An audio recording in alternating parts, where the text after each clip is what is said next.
Hey, hello to my LinkedIn family on this afternoon. I'm catching some of you at the end of lunch, maybe, but that's okay. I was excited today to do the live today because I just got off a conference call with a number of physicians and office managers, and I think that the point of what I'm going to talk to you about briefly today really went over well. And the essence of what I want to talk about is how to make your treatment plan work outside your walls. Okay. And what we're trying to get the practitioners and you guys to understand is that the support network that you're working with your client is is an unknown force in what you're trying to do, what you're trying to accomplish. And your efforts to mold and change that network is difficult at best. And a lot of times you fall into the habit of using outside people to work with those people, and that is something that is good. I didn't want to persuade them away from that, but what I wanted them to understand is that those efforts are iffy and long term, still to be pursued, but iffy and long term. And what you're looking for is immediate wins and immediate change and immediate transformation. Okay. And that does not mean you have cured anyone. What it means is that they are headed in the direction you need them to head in, and you have given them momentum. So, what we're trying to do is we're trying to affect outside support network, usually consisting of family, friends, acquaintances, mentors, what have you. And we're trying to make them more compliant to what we're trying to do as a group. Okay. Uh, this, so under here was a strength and compliance was what we want to do. We want to reduce risk, and we want to stabilize outcomes by fixing the family system that surrounds your patient. So we had a good talk about that today, and was trying to introduce this concept and make it a concept that frontline practitioners, and I mentioned physicians, of course, different types of therapists, counselors. Everyone is a frontline position in working with an individual in a recovery situation. Most of our programs are really geared around young adults to adults in this area, helping them along to strengthen them along with your current treatment plans. So it's important to understand. And I wanted to make this point to them that most of the time your treatment plans and your approach is sound. Okay. They break down in the friction of real life. And this is the friction of real life is what usually is the answer to or the associated statement with, well, they weren't ready. Well, a lot of times the individuals are ready, but their circumstances that they are in, the people, places, and things, which are the support network, are a really big drag on what you try to do. So what we try to do is try to help you as, physicians and treatment groups, to proactively address the family and environmental factors that quietly undermine progress. And we wrote down here when we put this down in the slide, we said quietly undermine it. Well, actually, it's a louder boom than that. It's a louder boom than that. But the gist is, what can you do to affect the effect of the support network on what you're trying to do with your client and on your treatment plan with your client? Okay. And I like to call it the client family, but so this is what we're trying to do. And the question that I put out to the field in order to even, get invited to talk to these practitioners was who is helping your client families learn to evaluate, build, and manage their support networks in a guilt and shame free way that prepares them to absorb and benefit from your treatments, your therapies, and your counseling. And that's always important. In other words, what can we do to increase your odds with there's so much drag against us? There's so much drag against you, so much drag against them. And this, explains obviously the relapse rates and the low treatment success rates.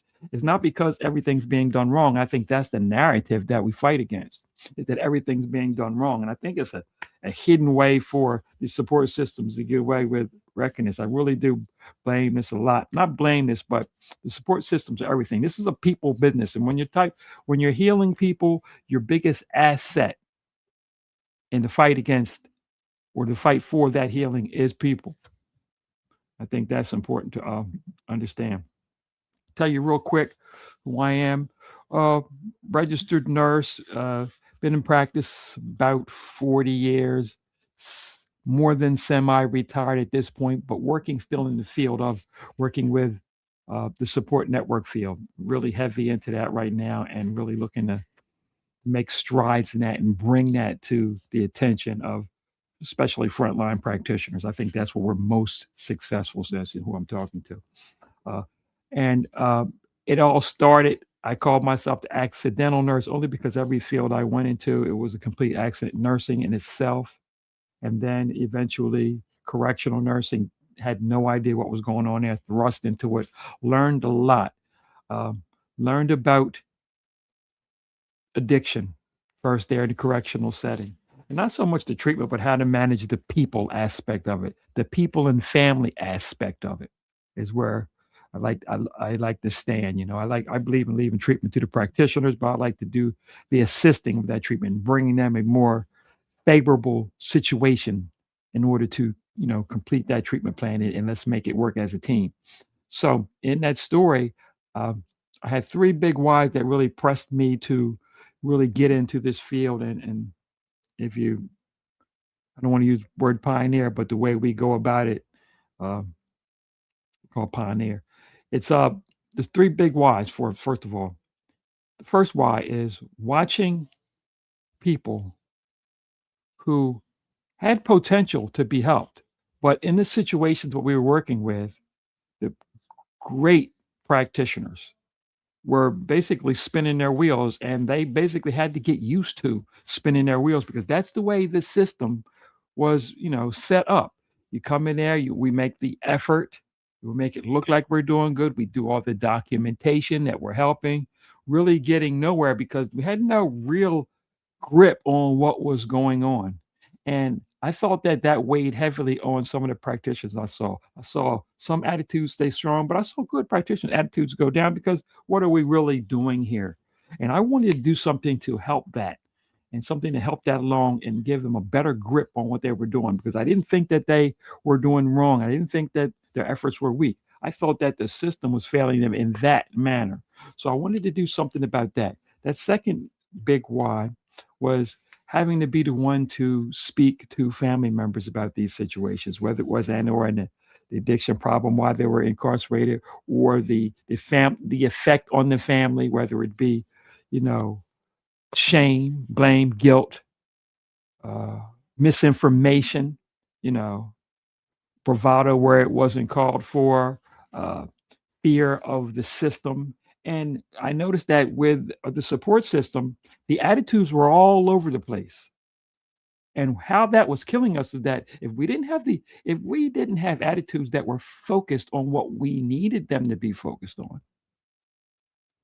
that was going to be detrimental to what we were trying to do because we need those attitudes focused. So how can we create a system that grabs their focus and takes it off all the misinformation, all the guilt, shame, and blame, and focus it on what we needed to be focused on? What can we do to create a situation where that and really multiply those efforts and powers and focus them on the client?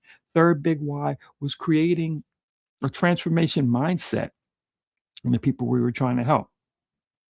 Now, that doesn't mean, again, cure everything and make everything right. We create a transformation mindset and then give them in that mindset a system to start it, develop it, and a system to sustain it.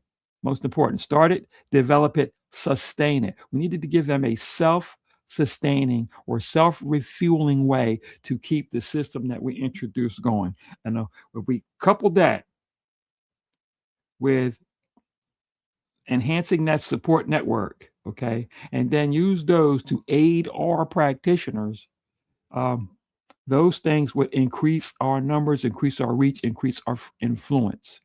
Uh, in other words, not directly coming up with strategies for treatment, but for augmenting and assisting those who treat, those who love, those who care, and those individuals. And that's what it is. Uh, Basically, we call that restorative life management is the technical name for it, but what's more important is what we're trying to affect. I thought urgency was a problem. I like to say that urgency was a problem. I wanted referral to restorative life management as quick as possible. So I wanted to go to frontline practitioners and talk to them like, let's initiate early before you do other referrals, because this is not a substitute for other referrals.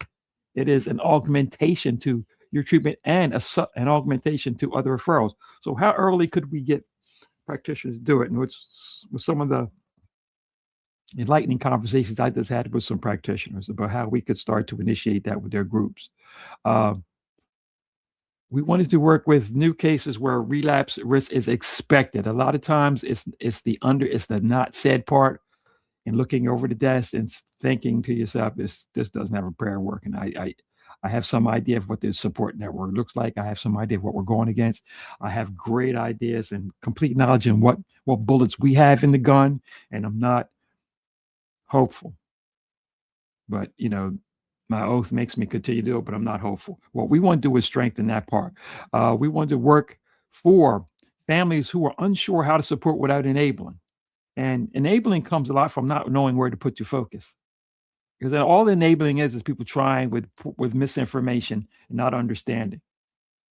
That's all that is. We want help with people who had a history of stalled progress and repeated setbacks, and that's just not for individuals, but for situations and areas and just things that you've seen before, where it gives you an idea that we're going to best be dealing with repeated setbacks. And instead of accepting those, let's start fighting against those and trying to do some proactive things to work with it. And situations where there was a low follow through outside structured settings. In other words, we know we could get attention during the structured setting, but how could we maintain, how could we give it a self-refueling sustainability, and really just working with all the cases to create a better compliance in the slings and arrows of real world situations. And that was important to me, that we can create a system that augmented that. So we want to do those things early. And we also wanted to continue to remember this is an augmentation system. Very important. What does restorative life management do, actually? Well, it's an installation. It's a non-clinical installation of a system that runs alongside of your treatment plans and even your referral agents, and it works on a dual track system. First system, we work with individuals, and we build up an associated accountability system with that new enhanced support group. Okay, not based on what you're doing, or not based on what your referral sources are doing when working with them with their guilt shame issues, but working on uh, more concrete actions, non-actions, ability to be present, ability to maintain, ability to execute, and focus on those things and get the support group, okay, to work with that. Secondly, the family track system. The support group is on a separate track, okay? And what we wanted to do is change that support group to a group that worked with a guilt-free, blame-free structure, okay, that we wanted to reinforce and focus on progress, action, execution. That's what we wanted, and that's what we wanted to build up, because there was uh, no time to wait around to heal a support network. They're too hard to find, too hard to deal with. They're not the ones for treatment, yet they have complete and a lot of times very significant influence on your client structure and it's your client's close family structure. And there's so much misinformation. What we had to do was we had to change the focus. And the outcome obviously was to make clinical outcomes better and be able to sustain real life, you know, real life slings and arrows. Mission intent was basically those three things I just told you. We renamed them as therapeutic comprehension, support network, and the self refueling transformation. Now, in the therapeutic comprehension, that was all about bringing to bear every possibility of uh, understanding assets, understanding what practitioners and groups referrals. We're trying to do for them, giving them an idea on how to utilize those systems to the best of their ability to squeeze every bit of information out. We thought that one of the key legs in the first part of this mission was to make sure that the things that were available and were already being used were maximized. And that's something that a lot of times goes by the wayside. You don't have someone to focus all those things together and maximize them and bring them to a head and bring them to one point of concentration for the client, family, client, and his whole support network. Focus, not treatment, because you can take care of the treatments. The practitioners will take care of the treatments. But what we want to do is bring them ahead and be able to help them understand and get a hold of those assets and be able to use them to the top of their ability. The support network enhancement was what we used to teach the support network to change their focus. We wanted to give them now focus. Okay. We wanted to give them specific directions, all pulling together in that direction. Okay. So we had focus, direction. We wanted to give them a group strategy where they could see actions and execution and then be able to congratulate access and execution, and now leave out the guilt and shame aspects of finger pointing and who did right and who did wrong. The new focus is on basically achievement, action, and execution and transformation. That's what we wanted to change that focus. Okay. And take the burden off of did we just get it right or did we maintain sobriety? That could be handled on with practitioners and also with your programs, your 12-step programs goes along with 12-step programs. It goes along with your uh, different people that come in and help. Okay, your recovery coaches and all that. This is something that adds to that. So what we want to do is give them another focus and a way for them to execute and join in on the accountability system. Okay. And then, of course, that self refueling transformation, extremely important. The self refueling transformation. We wanted to give the client an ability to now take that comprehensive, the comprehension, and we want them to take that enhanced network, and we want to turn that into a mentality of transformation and a mentality of self refueling transformation. It wasn't enough to make a quick change. We have to give them the ability to create fuel to add on and really make the best of this transformation. And it had to be sustainable. That's extremely important. So, Restorative Life Management Program is, even though it is a short term installation, it is built specifically to create a self refueling transformation that goes on and on and on. It gives itself the ability to renew itself, recharge, regenerate. Very important. So, with those three things working all together, okay, the comprehension, the support network enhancement, and the self refueling transformation, we had a chance to make a difference in the clients' lives and the effect that practitioners have and making their work easier. That's what we wanted to do.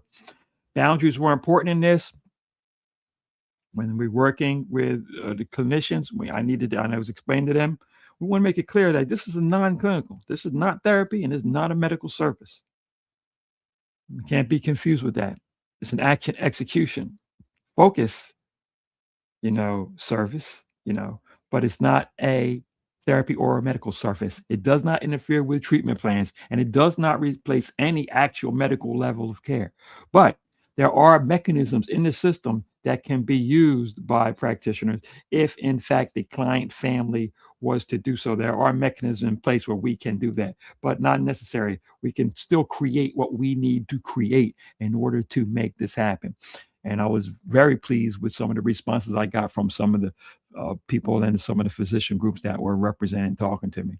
I was very, very pleased with how they're starting to understand and come around to understand that taking any edge is a good thing. You don't have to take the edge that, you're swinging for the fences in that manner.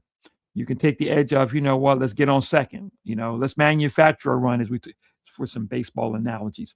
And I thought that letting them understand that the support network and dealing with the support network and managing that support network is the best opportunity that they're going to have in order to make hay, instead of pointing at yourself and trying to change situations that you've already mastered. That's very important. Why does it work? Well, It closes that gap between any type of treatment, therapy, or counseling and real life, and that's important. It closes that gap.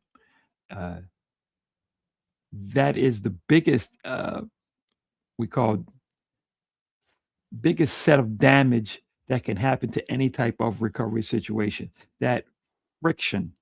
Uh, and we wanted to reduce that those family-driven setbacks and friction. We wanted to reduce that and smooth it over as much as possible. There's no system that's perfect with that, but a lot of times you really don't have anybody else actually doing that. You have people working in the background with some family, making some suggestions, being able to help people with guilt and shame issues and things like that. You've got, but nobody really working on specifically driving this action. And we wanted to produce what we call sustainable compliance, not temporary motivation.